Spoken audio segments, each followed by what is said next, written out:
Good morning students. आज हम बात करेंगे 11th क्लास के अपने थर्ड चैप्टर इक्वलिटी के बारे में, जो कि हमारा चैप्टर है समानता।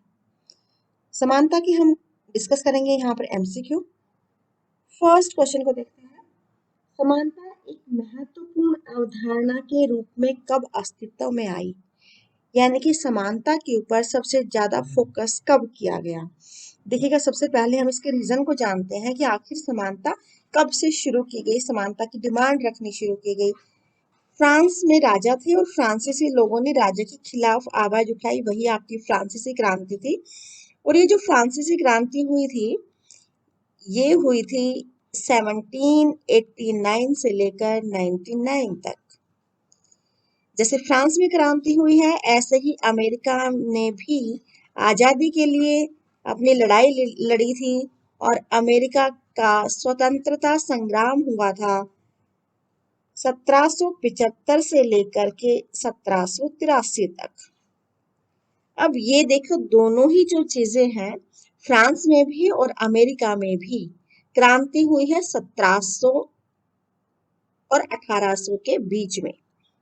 अब शताब्दी 100 सालों का होता है और 1700 से लेकर के 1800 तक के ये जो 100 साल होंगे, ये 18वीं शताब्दी कहा जाएगा, क्योंकि 1800 की तरफ हम जा रहे हैं, तो 18वीं शताब्दी होगी। 17वीं शताब्दी का मतलब है 1600 से लेकर के 1700 तक का टाइम पीरियड। ठीक है, तो यहाँ पर जो हमारा क्वेश्चन है कि समानता एक महत्वपूर्ण अवधारणा के रूप में कब अस्तित्व में आई? तभी अस्तित्व में आई जब फ्रांस के लोगों ने अपनी समानता को चाहा, जब अमेरिका के लोगों ने समानता और स्वतंत्रता के लिए आवाज उठाई। तो हमारा आंसर होगा 18वीं सदी में। सेकंड क्वेश्चन पर आते हैं। और समान होते हैं और अपने अधिकारों के बारे में समान बने रहते हैं। अब एक चीज तो हमें क्लियर हो गई है कि समानता के ऊपर सबसे ज्यादा जोर दिया गया फ्रांसीसी क्रांति में और अमेरिका के स्वतंत्रता संग्राम में, जो शुरू में हुआ था। हाँ, जैसे हमारा देश बाद में आजाद हुआ है। तो यहाँ पर जो डेफिनेशन दी गई है, ये जो विचार है, ये कब कहे गए? ये विचार कहे गए थे फ्रांसीसी क्रांति के बाद, जब फ्रांस की राष्ट्रीय सभा हुई थी, उस समय ये विचार रखे गए थे। और उसके बाद यही विचार सर्वराष्ट्रीय मानव अधिकारों का जो घोषणा पत्र तैयार किया गया था, पूरे विश्व में मानव को कुछ अधिकार मिलने चाहिए जो कि उसके लिए जरूरी है अपने विकास के लिए, तो उन अधिकारों का घोषणा पत्र तैयार किया गया था और ये संयुक्त राष्ट्र संघ द्वारा ऐसा किया गया था। और इस पत्र घोषणा पत्र में भी कहा गया था कि सभी मनुष्य जब स्वतंत्र और समान होते हैं, तो अधिकार भी उन सभी को समान मिलने चाहिए, किसी के लिए कोई विशेष अधिकार नहीं होना चाहिए। नेक्स्ट क्वेश्चन की बात करें तो डेफिनेशन दी गई है कि हम इस सत्य को स्वतः सिद्ध मानते हैं कि सभी मनुष्य जन्म से समान है। ये कहाँ पर बात कही गई है? देखिएगा, जब सत्य को स्वयं सिद्ध कर दिया कि सभी मनुष्य जन्म से समान है, और ये कहा गया था अमेरिका के स्वाधीनता संबंधी घोषणा पत्र में कि हम सब समान हैं, तो सभी को समान अधिकार दिए जाने चाहिए। पूर्ण समानता का समर्थन किसने किया है?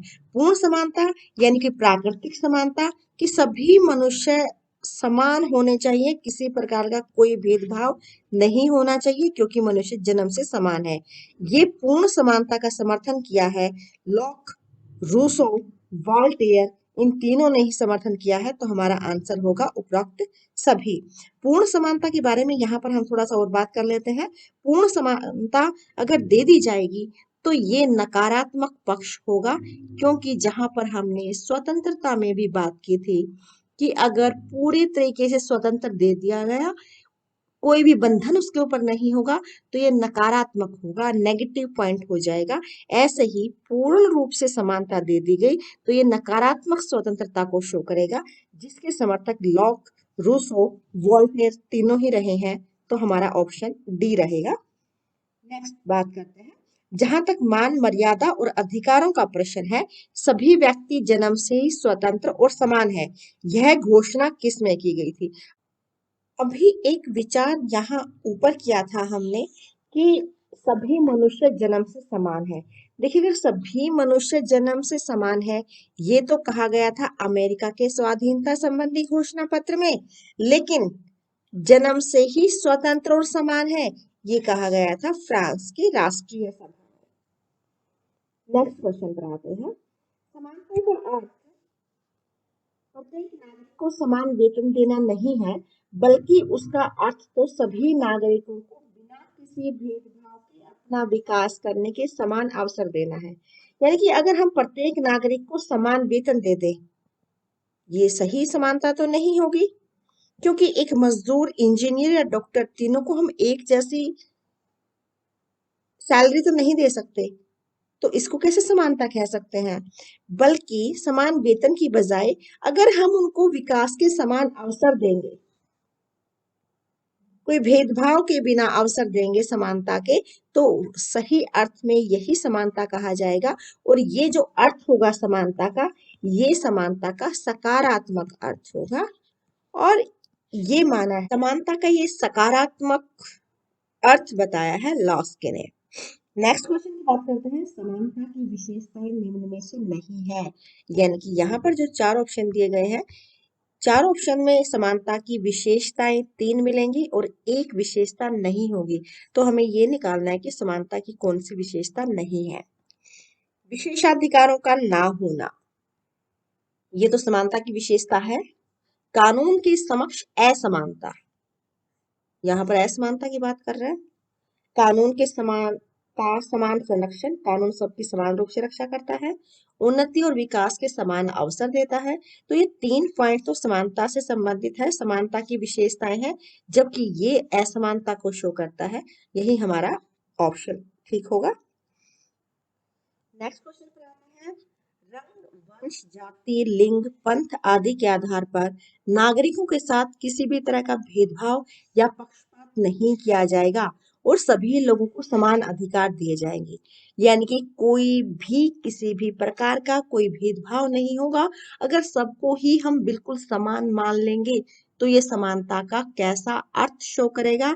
ये समानता का नकारात्मक पक्ष होगा, क्योंकि समानता के दो पक्ष हैं, जो बिल्कुल किसी भी तरह का भेदभाव नहीं करेगा, ये तो नकारात्मक हो जाएगा।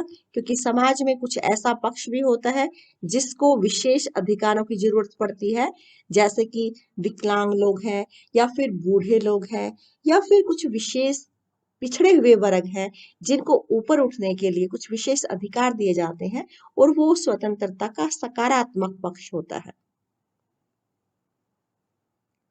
तो यहाँ पर जो ये कही गई है बात कि सभी लोगों को बिल्कुल समान मानना, ये तो नकारात्मक पक्ष को शो करता है। तो ये हमारा ऑप्शन ठीक होगा यहाँ पर। नेक्स्ट क्वेश्चन इससे और क्लियर हो जाएगा। सभी व्यक्तियों को अपनी अपनी रुचि और योग्यता के आधार पर विकास करने के पर्याप्त और उचित अवसर प्रदान करना समानता के किस पक्ष को शो करता है? ये बिल्कुल इसके अपोजिट है। यहाँ पर तो कह रहा था कि सब कुछ समान माना जाए, यहाँ पर कह रहा है कि उचित अवसर दिए जाए। सबको अगर समानता के उचित अवसर दिए जाएंगे विकास करने के, तो ये समानता का सकारात्मक पक्ष होगा। नेक्स्ट क्वेश्चन पर आते हैं। असमानता या विषमता के विभिन्न रूप कौन कौन से हैं? यानी कि किस किस क्षेत्र में असमानता होती है? प्राकृतिक रूप से असमानता होती है, बिल्कुल सही है। अब शरीर की रचना सबकी एक जैसी नहीं होती, बुद्धि की दृष्टि से हम सब लोग एक जैसे नहीं होते, तो प्राकृतिक रूप से भी असमानताएं होती है। समाज में जाति, रंग, धर्म के आधार पर भी असमानताएं होती हैं।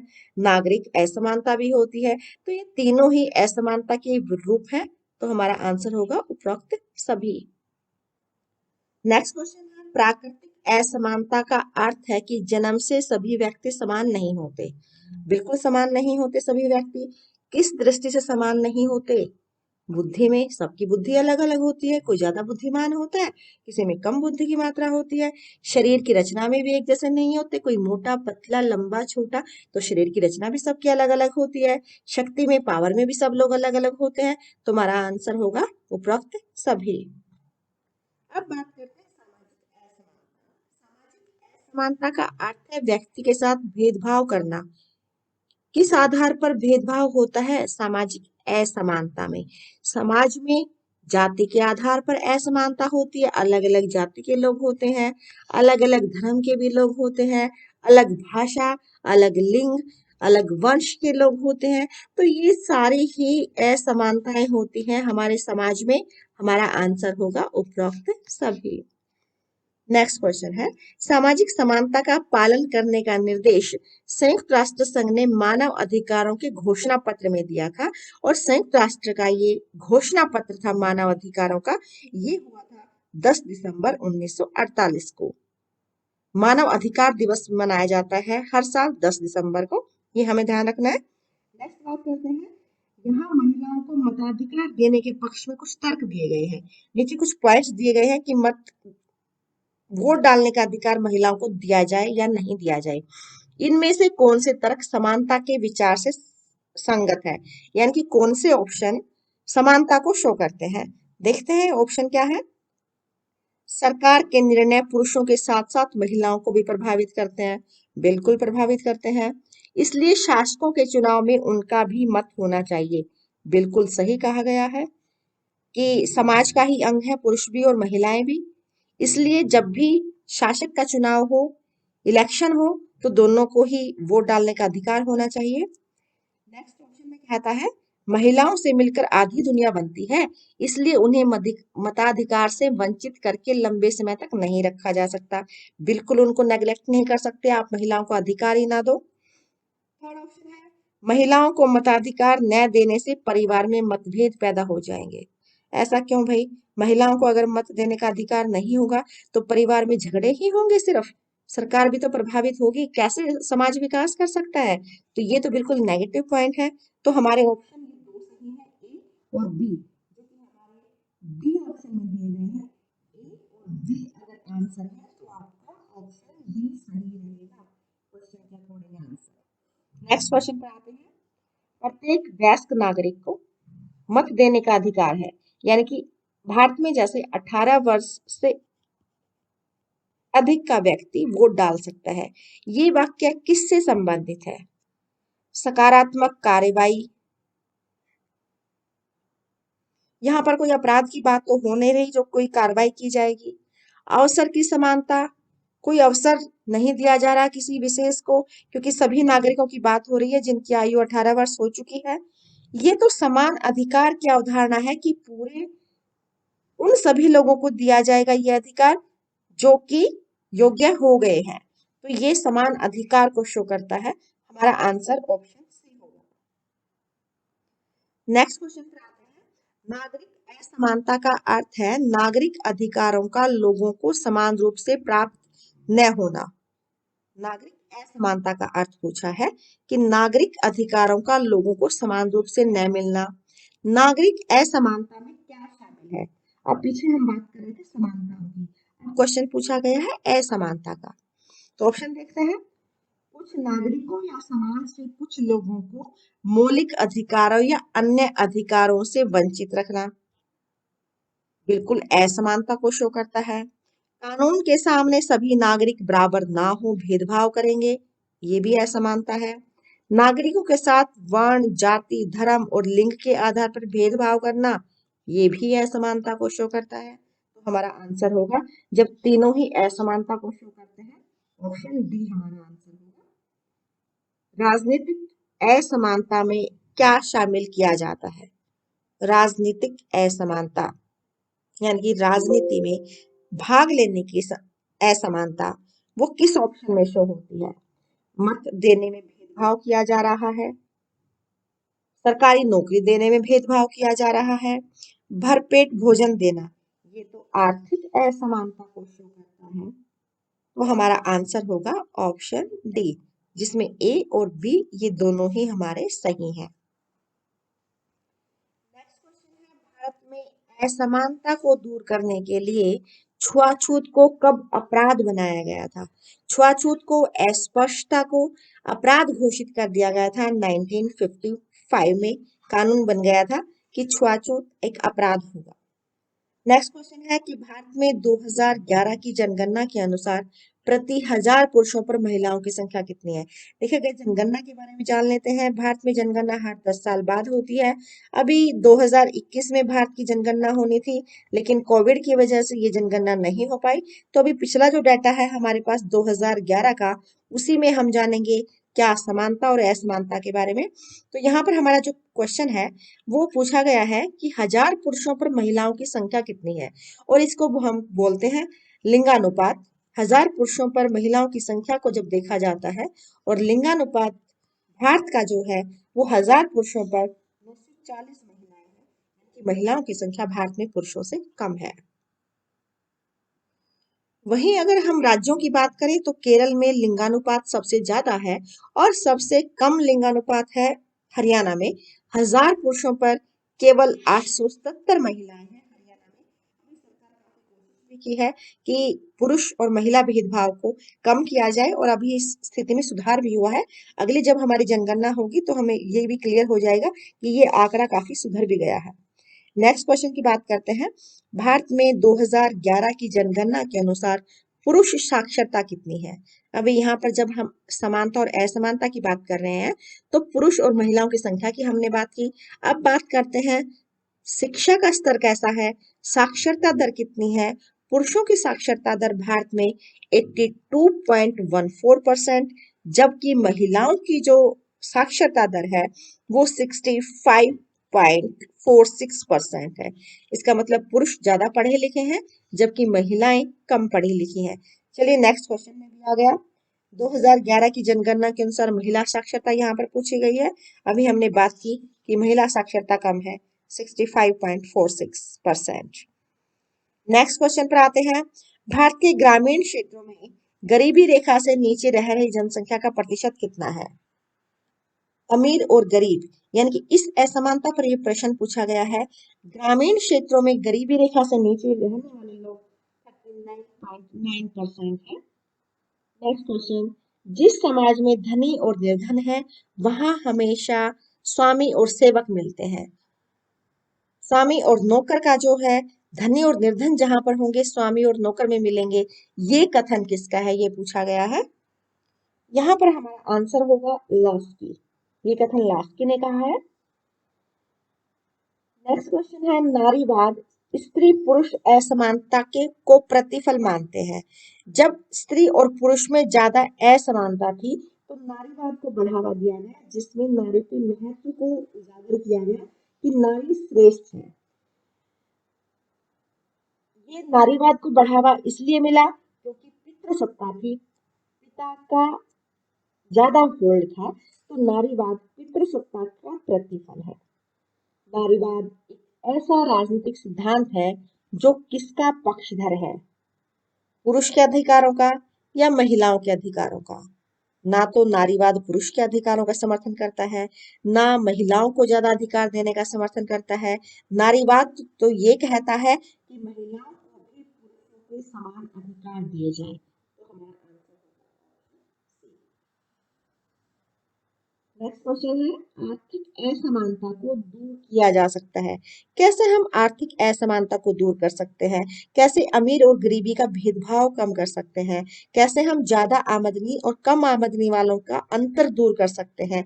यहाँ पर हमें ये बताना है कि आर्थिक असमानता को कैसे दूर किया जा सकता है। सभी व्यक्तियों को भोजन वस्त्र और निवास की न्यूनतम जरूरतें पूरी हो। अब ऐसा ना हो कि किसी को तो बहुत ज्यादा मिलता हो और किसी को जरूरत के हिसाब से भी ना मिल पाए। तो उनकी कम से कम जो बेसिक जरूरतें हैं वो सभी की पूरी हो जाए। हम सब ने सुना है रोटी कपड़ा और मकान, ये तो सभी को मिलना चाहिए।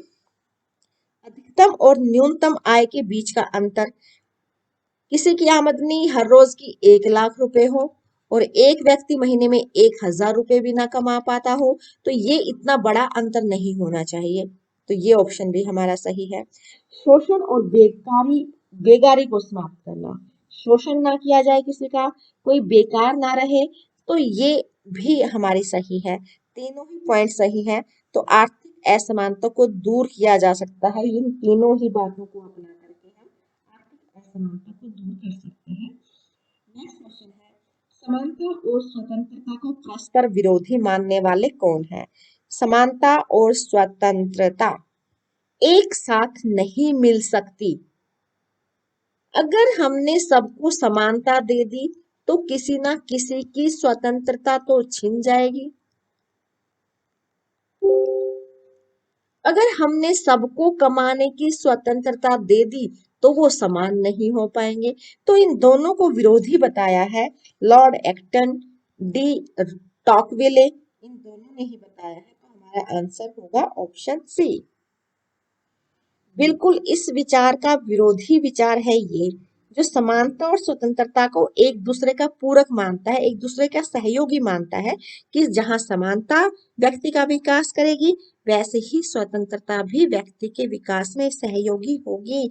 और इसका समर्थन करते हैं लॉस्की,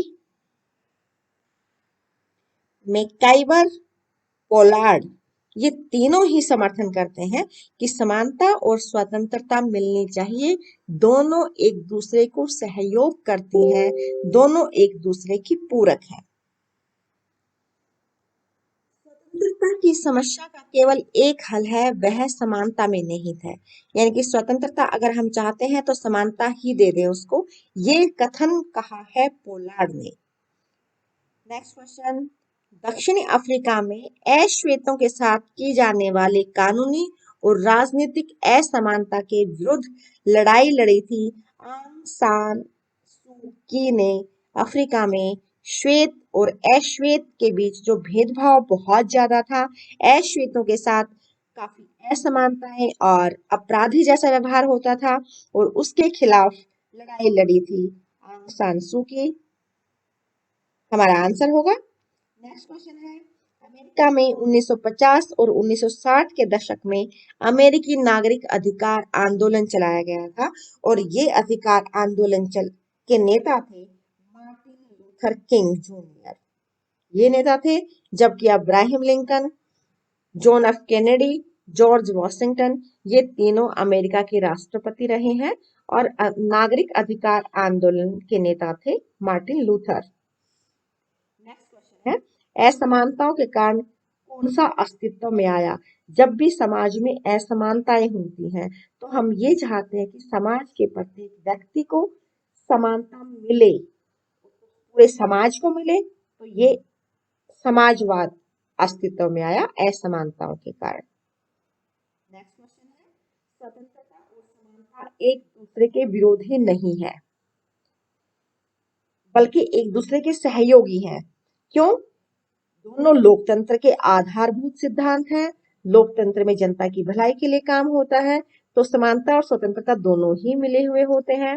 दोनों के उद्देश्य समान है, दोनों ही चाहते हैं कि अधिक से अधिक लोगों का कल्याण हो।